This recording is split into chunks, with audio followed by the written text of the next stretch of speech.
powerful. Yeah.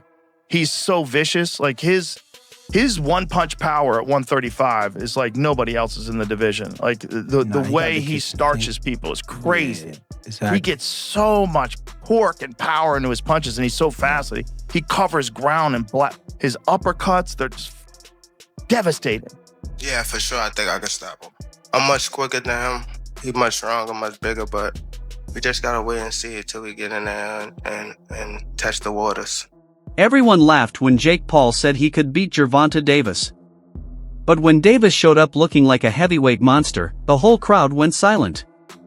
What happens next changes everything you thought about this fight. Joe Rogan was clearly shocked when Gervonta Tank Davis entered the press room before his exhibition fight with Jake Paul. Fans are used to seeing Davis in lean fighting shape, but this time, he looked bigger, stronger, and more built than ever. His frame had real power behind it. Even Rogan, who's seen countless elite athletes, couldn't hide his surprise. It was the kind of reaction you get when someone goes far beyond what anyone expected.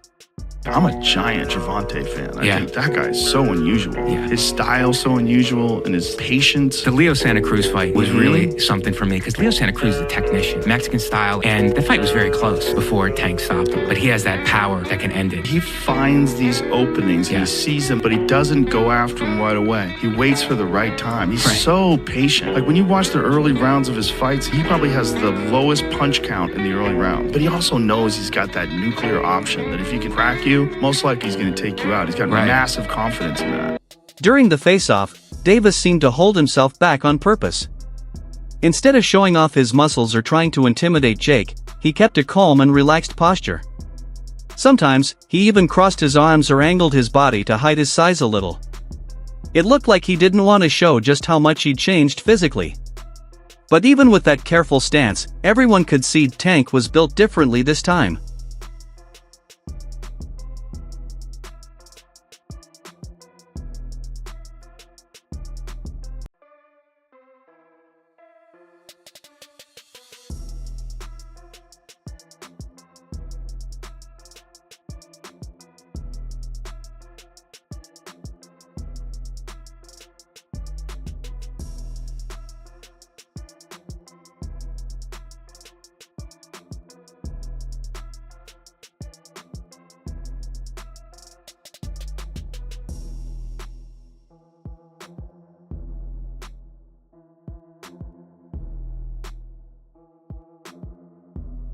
Joe Rogan explained that Jake Paul's fights are more about marketing than true competition.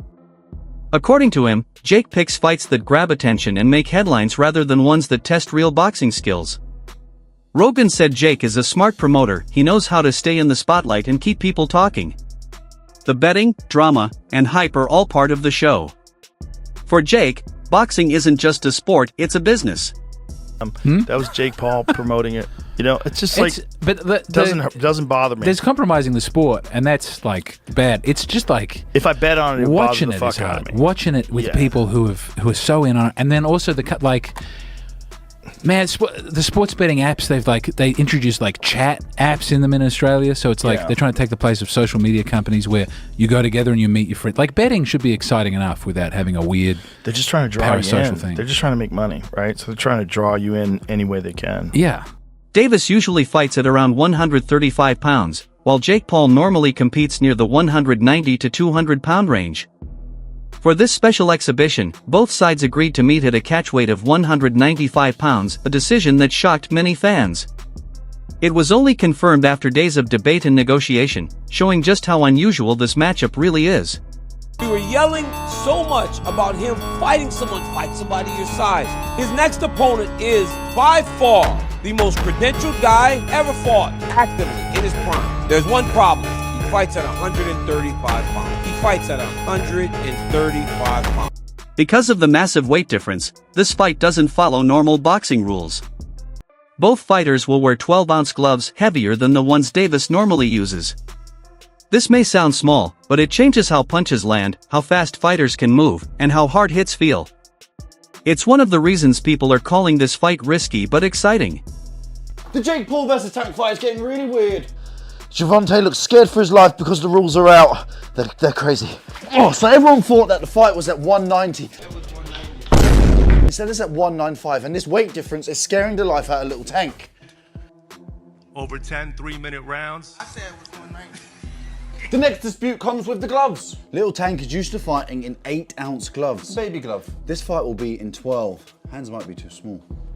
Oh, so Tank just fought in a 12 3-minute round fight against Roach. Yes, and now he's fighting in 10 3-minute rounds, which isn't too bad. Well done, Jake. Exhibition though, can he win? Yes, he can actually win. It will be overlooked by 3 sanctioned judges. So you can actually still win and knock him out. But here's the trick. It's body punches only. And there's a reason. That's because Tank said, look, this is a bit unfair. I don't want to punch up. I want to punch at my head height.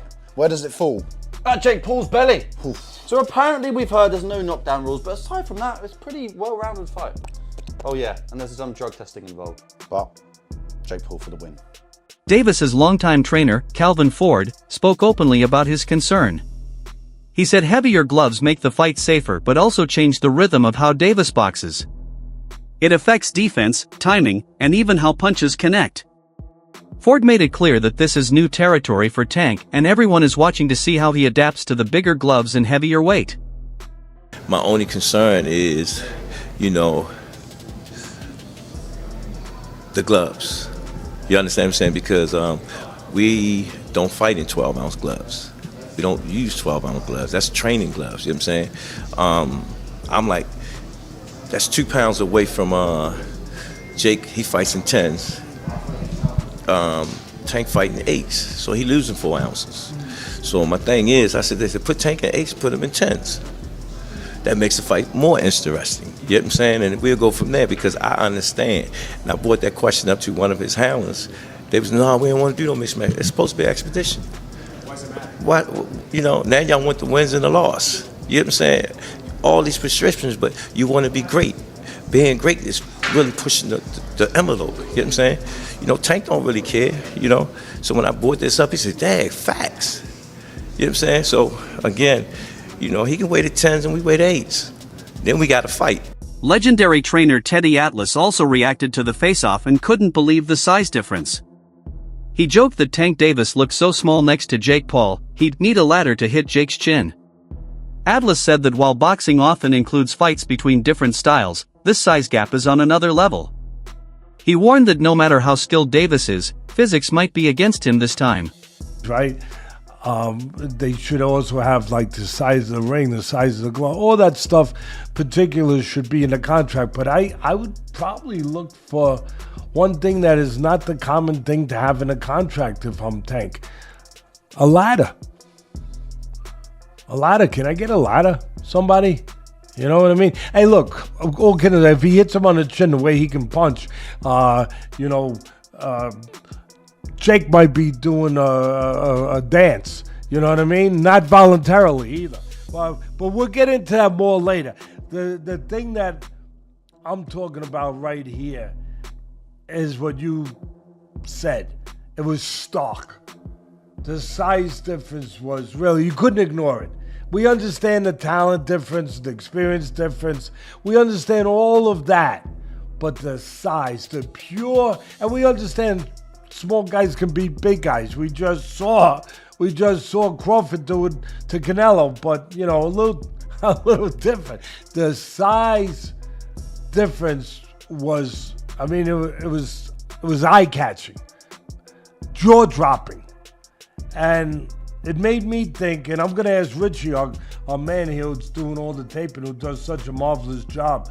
I'm gonna ask him because I know he's an expert in this area. But it reminded me of one of the Rocky movies where they had where they did the wrestling thing with Rocky and Hulk Hogan, AKA Thunderlips. He was Thunderlips back there. And I thought I had it right, and it was confirmed to me. It's Rocky 3. Atlas compared this situation to Canelo Alvarez moving up to fight Terence Crawford, but pointed out that Crawford was never this small. Tank Davis, on the other hand, is naturally much lighter, making this fight seem mismatched from the start. Many fans and analysts are questioning how fair or even safe it is. Critics also wonder what message this sends about celebrity fights and the limits of boxing. Joe Rogan called it uncharted territory for the sport. Jake Paul, I think when he weighed in for Mike Tyson, was 227 pounds. That is, if I'm not mistaken, a 92-pound weight difference. It's insane. That is called one thing. That's called being a bully. UFC president Dana White didn't hold back either. He said Jake Paul keeps choosing smaller opponents and should fight someone his own size. Dana admitted that Tank hits extremely hard, maybe even harder than Floyd Mayweather, but said power means nothing if the size gap is too big. Fight guys your size, Dana warned, suggesting that Jake could simply use his size to overpower Davis. Tank is one of the most interesting fighters to watch because he's so different. His style is so different. You know, he's so economical. Like, he puts pressure on guys without throwing too many punches, and then starts to figure holes out, and the way he can explode and move in with one shot, my God. Yeah, he very explosive. He's very explosive, and man, he be cracking them dudes. Hey, he be putting them to sleep. Just cracking people. Yeah. And he has so much confidence in his power. So much confidence in his power. You know, he just, in his mind, he know it's a matter of time before I catch you. Yeah. And that's the thing with Tank, you know, these fighters. You got to be aware 15 rounds. I know you're going 12, but you got to think you're going 3 more, because one slip, one mistake, and it's over. Yeah. You know, so hats off to Tank. You know, he's a great, talented fighter. But again, he haven't faced the top elite fighters in his division. Right. You know, so we want to see Tank against, you know, somebody his size, you know, at the elite level. Yeah. And I believe he'll do good, because, you know, he got the skills, the power, he got the ring IQ to do good, but we haven't seen that yet. Yeah, he's also wild. He's a wild fella, so he's fun to watch. You know, he's just a crazy dude, you know. Yeah. Coming from Baltimore, man, I think that's just his upbringing as well. Yes, for sure. He's just so unique in his approach. Like, you know, he doesn't fight like anybody else. Yeah. Gervonta, a lot of boxing fans aren't happy with the fact you've taken this fight rather than the road rematch, fights with the likes of Shakur, Devin Haney, Teofimo, etc. What do you make of that reaction? And can we still expect to see those fights? Why should I care what they think? When y'all switch somebody can have a bad day and y'all switching on who y'all favorite fighter is, or who this person is supposed to fight. Like, y'all need to sit back and be fans and just enjoy the sport. Like, y'all even talk about people's personal lives. Like, why, when it come to that?